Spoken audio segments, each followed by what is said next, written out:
So today I'm pleased to introduce today's session, deploying a multimodal RAG system using open source Milvus, LlamaIndex, and vLLM. And our guest speaker, Stefan Vateful. Stefan is a developer advocate at Zillis. He previously worked as a machine learning engineer at Wolt, where he was working on ML platforms, and as a data scientist at Bravo. Stefan studied computer science and artificial intelligence, and he enjoys dancing and surfing. Welcome, Stefan. Cool. Thank you very much for the intro. Thank you everyone for attending. Let me share my screen quickly. Let me know if you can see it. You should be able to see it. But yeah, thank you everyone for coming today. So today I'm gonna talk as introduced about multimodal RAG. And the thing that is special about this webinar, or at least I think so, is that I'm going to use open source technologies and I'm actually going to deploy the LLM myself. So that's going to be the goal. At the end, we'll have a live demo as well, where you can see me interact with the model. And I'll basically walk you through what you have to do in order to do that and in order to use open source. Quickly about myself, as said before, I'm Stefan, developer advocate. If you want to add me and to ask me any questions and stuff, feel free to hit this QR code that will redirect you to my LinkedIn. Also, if you have questions about, how to deploy Milvus or anything, you can also send them per email if you want to, and I'll be happy to help you. Quickly, for the people that are not familiar, so Milvus, we are the most widely adopted vector database, and it's an open source one, obviously, and we're also part of the Linux Foundation for AI and data. So we're here to stay, and we're also here to stay open source. There's not going to be any change in that regards. We like to say that we're easy to start. So we have different versions of Milvus. We have one where you can just do a pip install on your laptop. And then, you're just going to run the Milvus client, and then everything will run in memory directly on your laptop. So you can do this one, for example, in a Jupyter notebook or, in your Python code, and you don't really have to use a Docker image or anything. So it's quite convenient. We're also feature rich. We support a lot of different things. You'll see me today using dynamic schemas, actually. We also support, sparse vectors. We just released full text search as well in Milvus 2.5, which allows you to actually, when you search something, it's something similar to Elasticsearch. You don't have to compute any vectors. You just type your query in full text, and then we're going to do the magic for you, and then we're going to give you some results. We have different indexes as well. So we support DSpace index. And if you want to be very fancy at one point, we also support GPU search with NVIDIA. And feature rich, but also ready to scale. So yes, we have Milvus Lite, which I mentioned already in the past. And we have two other versions, Milvus Standalone, which is basically a Docker image where you have everything that is bundled in this Docker image. And this one can scale up to about 100 million vectors. So it can be very good if you go up to this scale. And then if you want to have a bigger scale, actually, we have Milvus Distributed. This one runs on Kubernetes. And this one has a load balancer and also have multi-node management. And the good part about it is that you can scale up and down each component individually. So I won't go into the details, but Milvus has different components. And then let's say you're going to have a lot of queries suddenly, then you can scale up this component if you want to. And this one scale up to about 100 billion vectors. It's not a random number that I'm giving you. We actually have a customer that has approximately 100 billion vectors, and they run everything on Kubernetes. And I guess you're mostly familiar with us, but the common use cases, for in particular vector databases, it's you have RAG, which is retrieval augmented generation, which is what we're going to talk about today. But not only that, you can also, do recommender systems or image similarity search, video similarity search, or different, audio as well. We have companies that are using us for molecular similarity search. And yeah, the one we're going to do today, multimodal similar search. So we're going to search over text and images at the same time. If you're not familiar, I'm just going to give you a quick intro of, how vector search works, so you can follow along after. But yeah, basically vectors unlock unstructured data. So imagine you have a lot of unstructured data, thing of like images, videos, document, audio, or whatever. And then you're going to put those through an embedding model, and then you're going to get vectors. And how it works is that this is a deep learning model, and then instead of having the prediction, is it a cat or is it not a cat? What you do is that you kind of cut off at the last layer, so then you get all the data, all the knowledge that the model has learned, but you don't get the prediction because you don't care about the prediction. So then you get those vector embeddings, then you store them in Milvus, and then you perform like a vector search. So yeah, RAG is one, recommender system is another one, anomaly detection, or like different things like that. And you have to imagine that everything is like projected into a vector space. So things that are semantically similar are gonna be close to each other, and things that are not semantically similar or should be like very far from each other. So in this one, we have an example with like banana, and then we have an apple, which is like the fruit. But then also you can also have like Apple the company for the image, and then you have Apple of the company for the name, and then same here for the text. You have like the image of the banana and the text banana, and they should still be close together in space. You can also project, like something else. Let's say you have animals; they're gonna be in another space, but they shouldn't be like close to the fruits or tech companies or something. They're gonna be somewhere else. And that's what you do then after. You're going to find the similarities, and then you're going to give, like the ones that are closely related. But vectors are also just more than text and images. So yeah, you have to think you can do that on proteins, for example, or also you can like embed graphs as well. It's also possible. So then, like embed the different graphs and embed the different nodes so you can find relations. Yeah, you can have like audio as well, and you can have like different, a lot of different contexts. So just basically what you need is an embedding model, and then you can search through them. And how similarity search works, as I said, so you have your structured data, you transform it, you have vector embeddings, and then on the other side, you're gonna like perform your query from your user. The user is gonna perform your query. Maybe they want to know which image is similar to this one, and then you transform this one.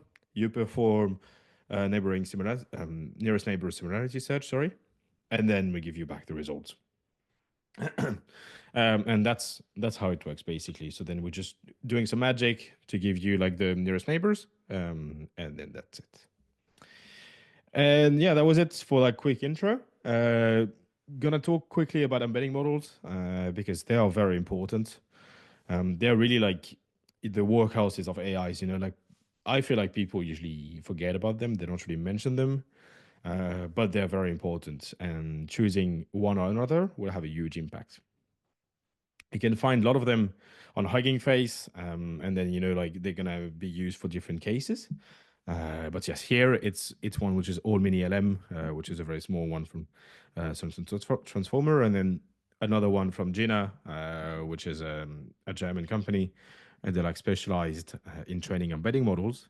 And for example, for this one, it's specialized in multi-language. So if you want to pick, or if you want to do like a vector search, like with something that is in English or something that is in German, that can be a very useful one. And yeah, I'm going to insist on this one. Please use embedding models that have been trained on similar data. So if you're going to have a lot of German documents, for example, or any other languages, then use embedding models that have been trained on those. Otherwise, it will have a big impact on the quality. And talking from experience, I'm based in Germany, and for a lot of rack systems, at the beginning I was using OpenAI embeddings, and they mostly train on English. And then I couldn't really find the good results. And then I used Gina, which is trained on English and German, and then I could find actually way better results. So that can be one way to quickly improve your rack system in general, is to find embedding models that are like good for your use case. If you work in legal AI, for example, it's going to be very different, a very different English maybe to the one that you may find on the internet or the one you use every day. So yes, have a look. Make sure you use the correct ones. It makes a big difference. And now, only not going to talk only about text, sorry, but we're going to talk about multimodals. So quickly, so that you have an idea, like how does it work? How can we actually talk with an image, kind of? Like how does an AI model knows that this image is related to this text? The way it works is that you have visual plus language embeddings, and they're trained together. And then Clip, for example, from OpenAI is one very famous one. And you're going to go through a text encoder, and then you're going to go through an image encoder. And then, they come as a pair, and then you're going to compare them with, like, okay, this is Pepper, the OC pup, and then this image.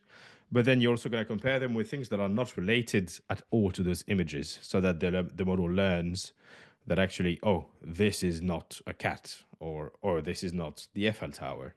That's how it's work. And then you're gonna have, like, update all the weights that you have of your model, and then you really gonna be like constrain, sorry, the text that is like not related, and same for the images that are not related to the text.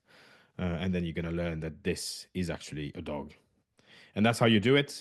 They train it on like millions and millions of pairs. I don't remember the numbers, but it's like, if I remember correctly, it's in the hundreds of millions of pairs, and it's open source, so you can also use it. You have like different also like embeddings models, so you not only have like this pair. You have, oops, sorry, for this one, you have six modalities from image bind, where you have like audio, and then you have images and video, depth, and text. So then you can, like, you can find and you can search through different things. So yeah, again, have a look at what you want to do. Have a look at the different embedding models, and they would be useful. LLMs are also becoming natively multimodals. So this one is an image from Llama. I think it's Llama 3.2, if I remember correctly. And this one has been trained basically on having different encoders so that it understands different inputs. So you can see here, for example, you have your text, but then you're going to have an image encoder here that is going to be able to handle either a single image or a video. And then, you're going to create some patches from this image. And then from those video is actually a screenshot of a lot of images. And that's what we're going to do.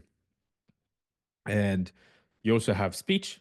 So it's a speech encoder system here. And yeah, you see the LLMs then have like different components, and then we use them depending on what we give to the model. So that's why multimodal is very important. And that's why it's also becoming more and more popular.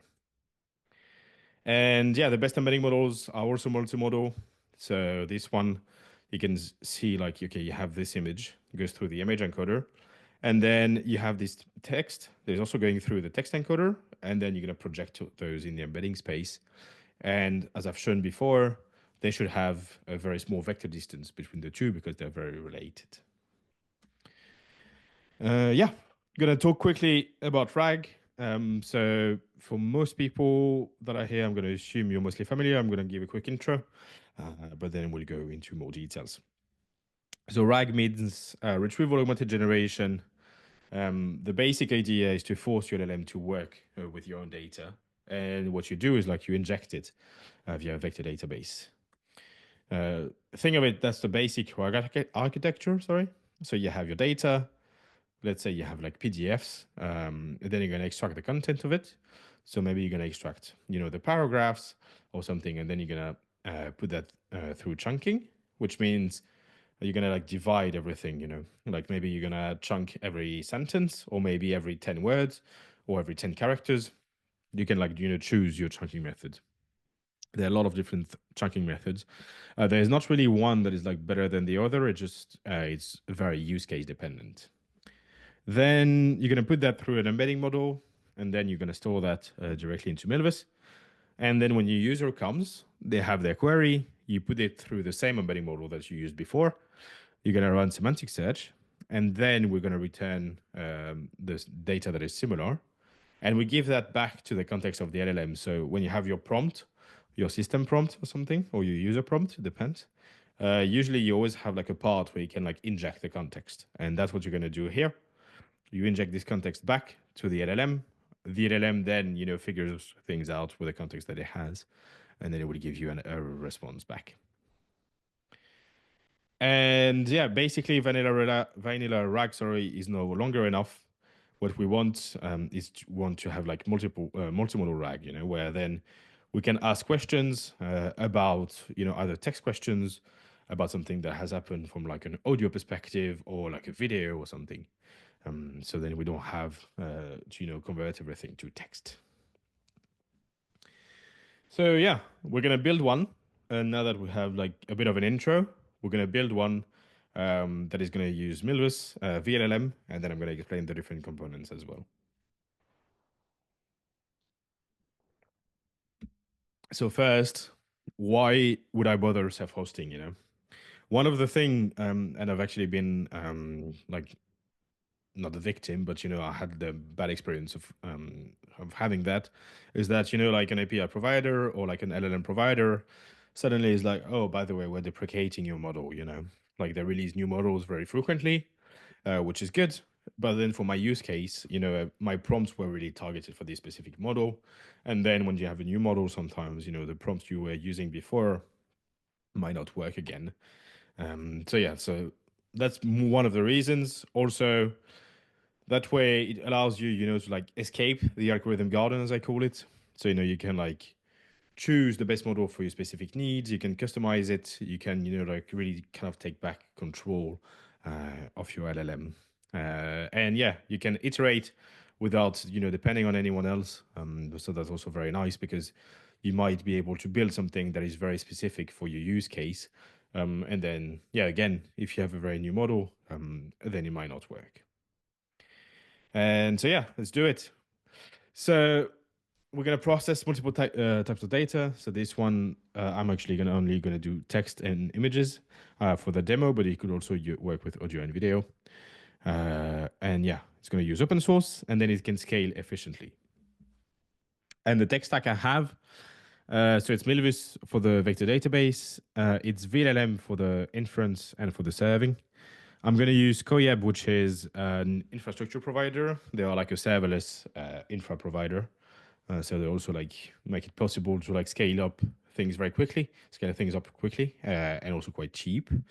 And for the model, I'm going to use Pictral, which is a multimodal model from Mistral, because it's still not that big. So then I can also host it. And why vLLM in particular? There are like lots of different things, different providers that I could use. I'm quite a big fan of like the first, they're open source, so that's nice. They also support different hardware. They support most, if not all, of the major models, so that's also very nice. And they really have some optimization that they work on as well for end-to-end inference. So they support page attention. I'm just going to talk about that a tiny bit later. But they also support speculative decoding, which is a way when you're like decoding on your tokens, you have usually a smaller LLM that is going to predict what you're about to say, and then you have like a faster inference. You have a faster decoding then. They support quantization, different ones, and they also have automatic prefix caching, which is very nice, especially when you have a very long context. Then you can like support prefix caching directly, which really allows you to then like save time, and yeah, save input tokens basically. And yeah, if you want to compute the attention mechanism without cache, just gonna go quickly deep into how it works. So like when you have your transformer, you have to compute the attention mechanism, and let's say you have a query that is of size 4, then you're going to have to compute the attention of all of them, of all those queries, and then you're going to use the key and the values that you have for all of those. And so then it's a matrix by matrix multiplication, which is quite costly. And if you use caching, what you do is then instead of querying everything on all the past tokens, you can just do it on one token, on the only newly token that you have to produce, which means that instead of doing a matrix by matrix multiplication, you're now doing a vector by matrix multiplication. So you've reduced your complexity, and then for inference, it's going to be way faster that way. So this one, it's actually open source, and yeah, it's from KV Cache. That's like a very nice one. And yeah, sorry, this one I've already talked about it. This one as well, sorry. And to come back a bit to Pixel, also one of the reasons why I chose it, it supports images from different size, from different dimensions. And this one is like very handy. Let's say you have, this image of a cat. You can see it's a bit wider than this image of a dog. What's going to happen is that, you're going to divide your image in patches. And then instead of like, trying to resize it or everything, then it's gonna like flatten all the patches directly. So then you can see, like for the first row here, they are then projected into like on the left side here. Then the second one is projected in the middle, and the blue one is projected on the right side. And you just flattened everything, and then you add a specific token to just tell to the model, oh, this is the end of the first line.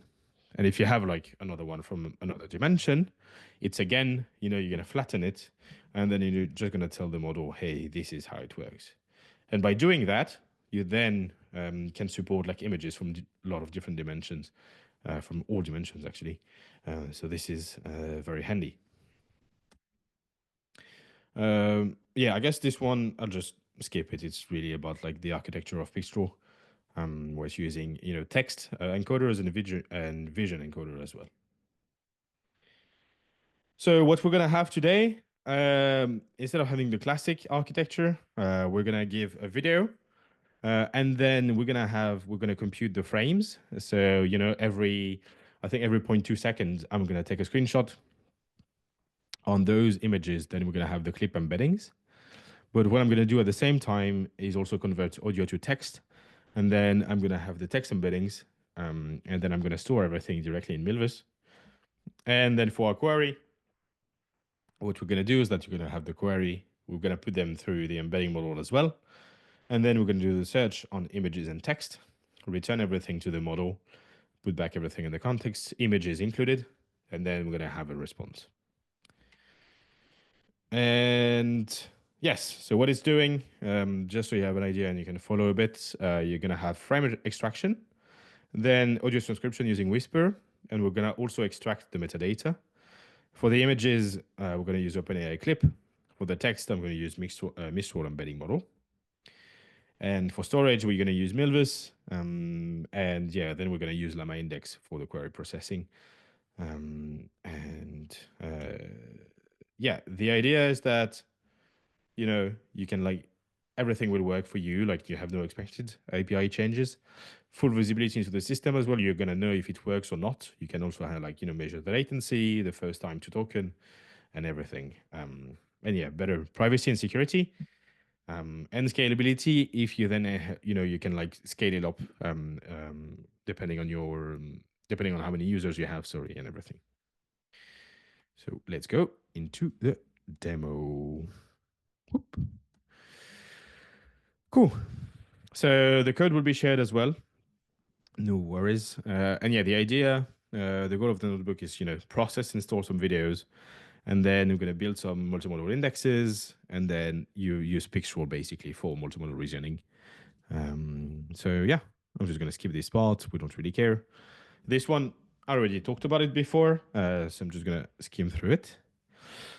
But I'm going to just import those. And this one is just for my API keys.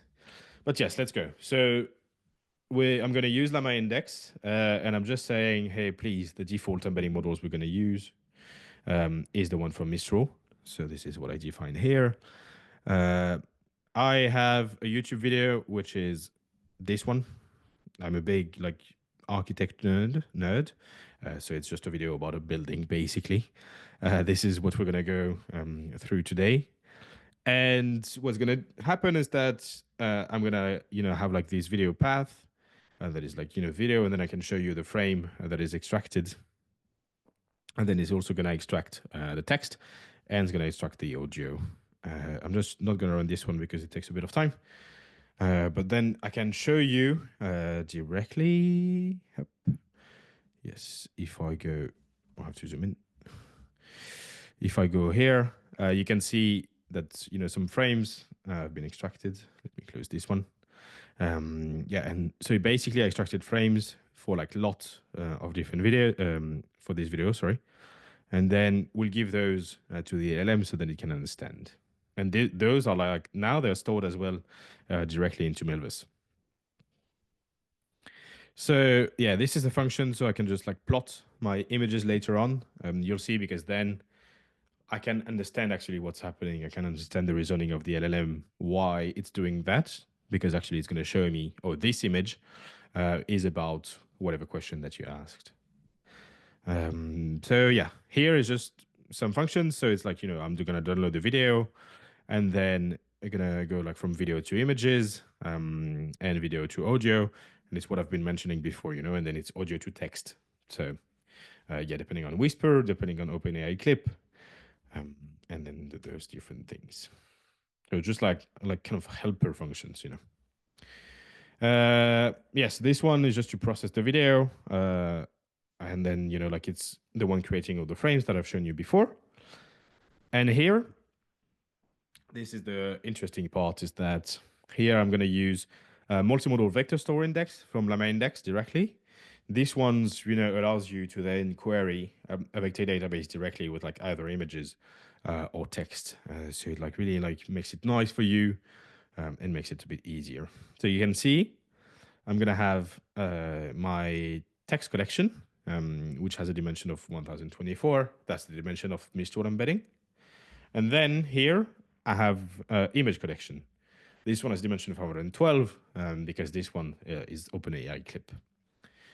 I'm just going to define, the storage context that you always have to do with LlamaIndex. My documents, which are, like the images that I've had, also the text. I haven't shown you, but I also have. I think it's at the end here. Yes, here I have the transcription of the clip, basically of the video.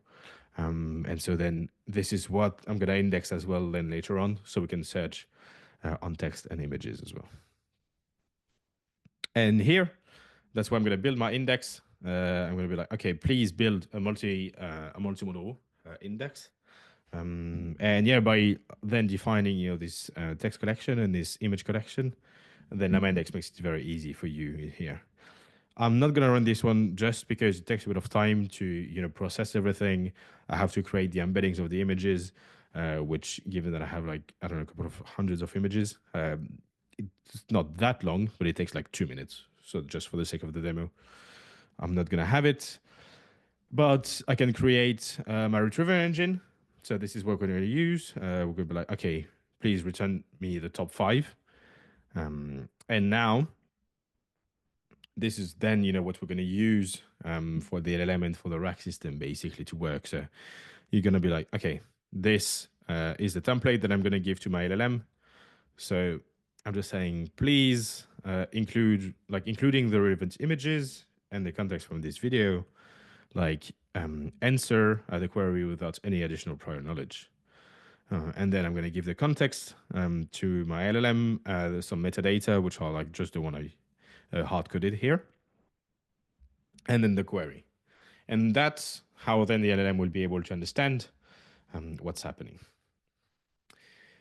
So yeah, here I have my retrieve function. So this one is going to take, the query that you have from your user, and it's going to use the retrieval engine that I've just created before that was here. Sorry.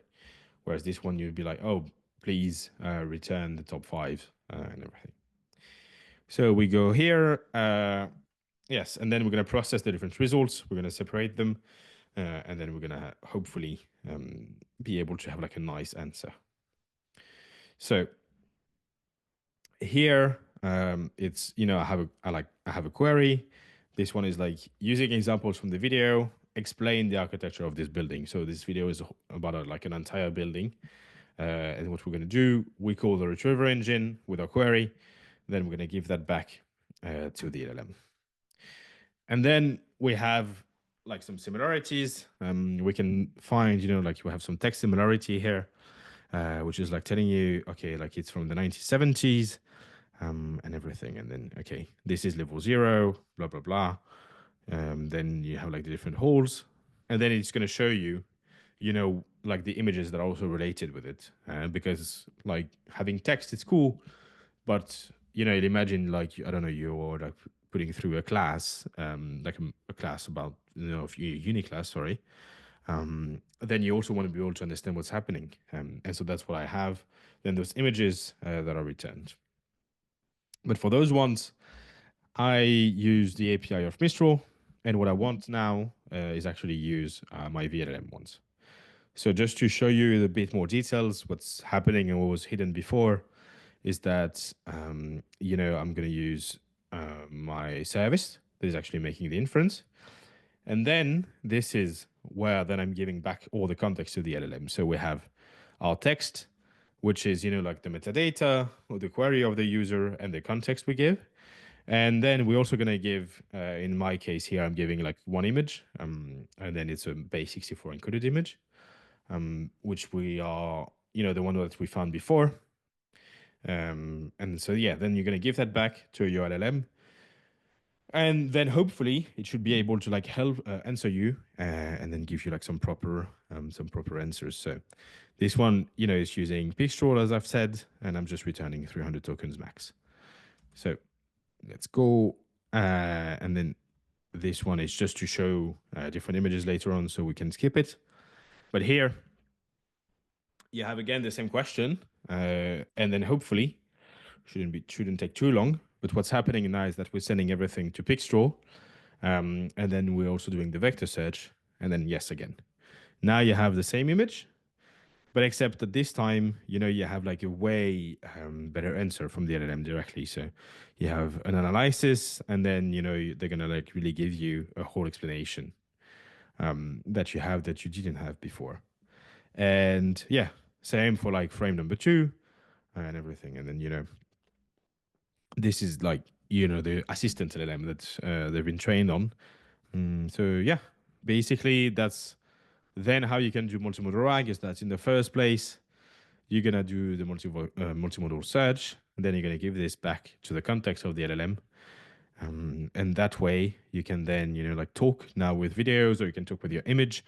And this time, everything is hosted yourself. So think of like you're working for a company. Now, like you can like host everything yourself directly, and you don't have to worry about like anything and about like anyone removing your models from the internet. This code is on GitHub. If you liked it, please give us a star on GitHub. That's really helpful for us. You can also add me on LinkedIn if you have any questions. Also, we will share the slides and everything later on. And yes, I think that's it. Thank you very much. And I've seen there were some activities in the chat, so hopefully there are questions. Yeah, so okay.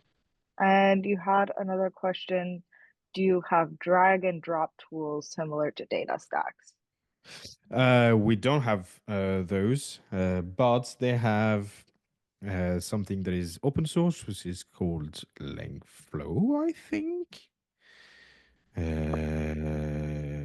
I think I'm not sure, but DataStax has like an open source drag and drop tools where Milvus is supported as well. So that's like what you could use if you want to do something similar. And then another question here is for text inputs, what do you take into account in selecting a chunking methodology? That was a hard sentence. Yeah, hard to say.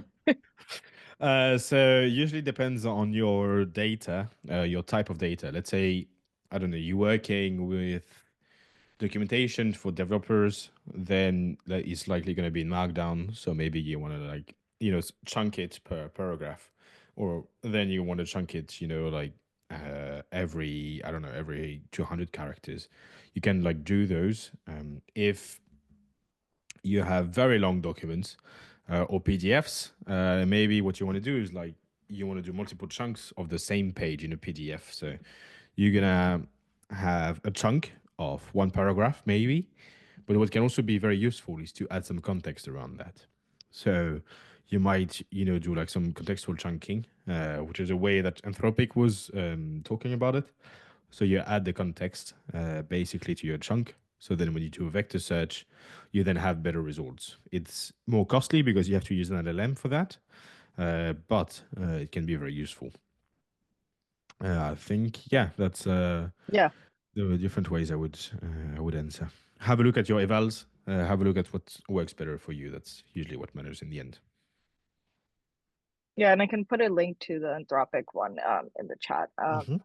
And then another question here is coming from an academic background, what would be your suggestion for new graduating students with a new developments in the Gen AI space? I feel like just build a project that you like, or something that you want to solve, like a problem you have on a day-to-day basis. It can be a very small problem. It can be like, oh, I don't like to reply to my LinkedIn messages because I have so many. Maybe like just try to build something that will help you, because by building something, then you're gonna be exposed to LLMs. You're gonna be exposed to different technologies, and then that will like basically be the way to learn, in my opinion.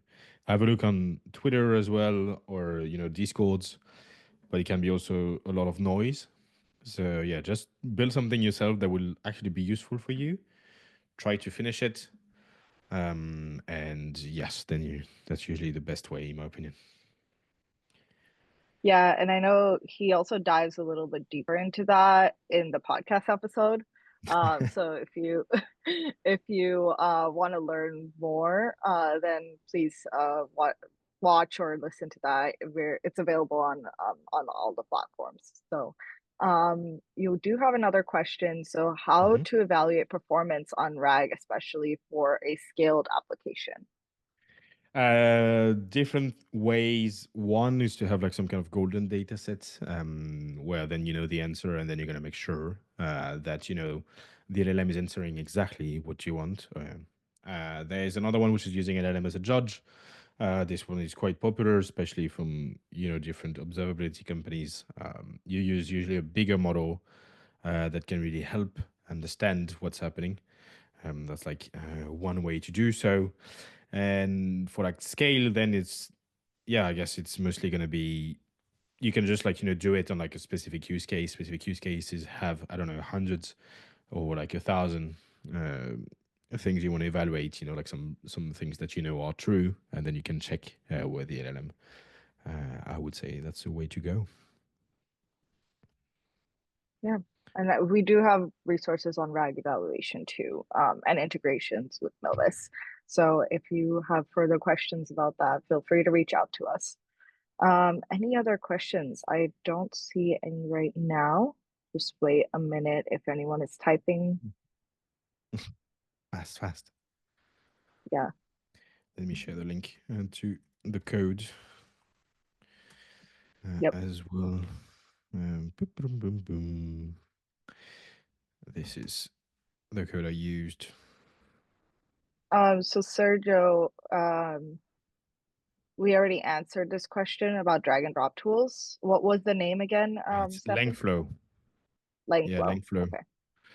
Okay. It's Lengthflow where they have like I'm gonna share it here. So this one is where you have the integration directly, and then you can pick Milvus um, if you want. And then you can do the Yep. drag and drop, but we don't have one ourselves. Yep. And then Stefan also just put in the notebook, the code from today.